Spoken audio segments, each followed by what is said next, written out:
o croquis não é apenas a perspectiva sentimento. O croquis são 5 elementos: traçado, proporção, enquadramento, perspectiva e sombra. Então, no traçado, a primeira coisa que o desenhista, o arquiteto, o artista, de modo geral, tem que fazer é saber pegar no lápis, saber pegar no seu instrumento de trabalho, ou o lápis ou a lapiseira, ok?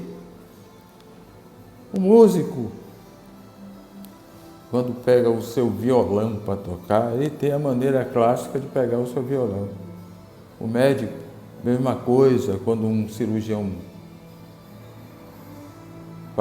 realiza uma cirurgia, seja qual for o tipo de cirurgia, ele tem a maneira clássica de pegar o seu bisturi.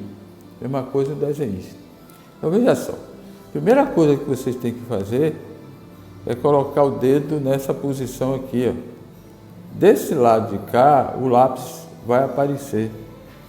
Ó, e dessa forma você pega o lápis para desenhar.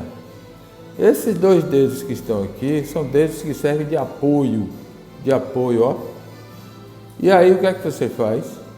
Você pega o lápis, desliza dessa forma, ó. Tá bom? Não incline demais o lápis, porque aí você corre o risco do traço ser um pouco grosso. Você tem um traço bom, não incline demais o lápis. Treine aí, por favor, essa maneira de pegar no lápis, porque nós vamos fazer um exercício em cima dessa maneira, que é a maneira clássica que você tem para representar o lápis, para representar um desenho, para que o desenho saia bem feito. Ok? Então a maneira clássica é essa, repetindo, ó. Você pega o lápis, coloca o lápis dessa forma e os dedos servem como apoio para deslizar o lápis dentro do processo do papel, dentro do desenho, em cima do papel. Ok? Então, em termos de linha, nós temos algumas características importantes ainda. Temos algumas características importantes. Dependendo da distância do observador perante ao objeto, você vai ter 3 tipos de linha. É a linha fina, a linha média e a linha grossa. Objeto que estiver mais próximo, elemento do objeto que estiver mais próximo, você representa com a linha mais forte. O intermediário, objetos intermediários, elementos intermediários do objeto, linha média, e aqueles objetos, aqueles elementos que estão mais afastados, a linha mais fina. E todos têm que ser firme. A maneira como eu pedi para vocês pegarem no lápis vai dar firmeza, mas tem que treinar. Não pode existir linha sinuosa, tem que ter linha firme, tem que ter a firmeza do desenho. Ok? A proporção é outro elemento importante do desenho. Como a gente não tem uma escala, não tem uma régua para medir, por exemplo, um prédio que está na sua frente, você tem que usar o processo da proporção. Como? Você delimita o tamanho total da figura e usa o lápis para proporção. E se essa figura for muito alta, muito grande, você pega, por exemplo, a janela e usa como unidade de proporção. Aí você determina a janela, a medida total das figuras. Aí você consegue representar a figura como um todo. Ok? Outro elemento importante do croquis é o enquadramento. O ideal é você centralizar a figura. Mas nem sempre o enquadramento acontece no centro da figura, no centro da composição. Existem composições cujo enquadramento ideal pode acontecer nas extremidades.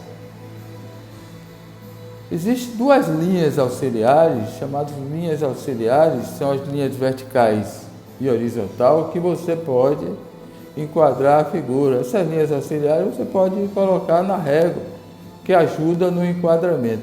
Também na verticalidade e horizontalidade das linhas, também ajuda nisso.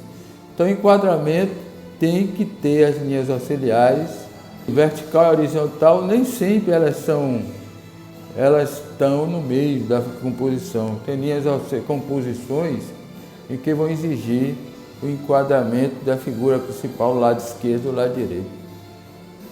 A sombra nós temos 4 faces de representação. As chamadas áreas iluminadas, a penumbra, a sombra própria e a sombra projetada.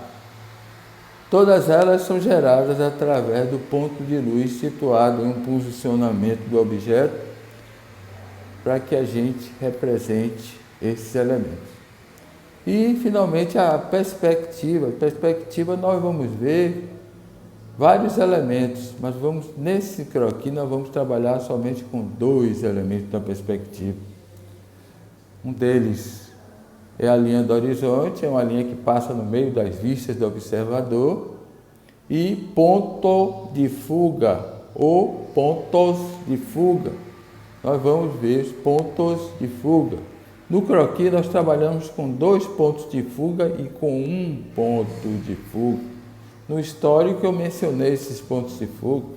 Eu disse que na maioria dos trabalhos feitos no Renascimento, eu digo que 90%, se utilizou 1 ponto de fuga.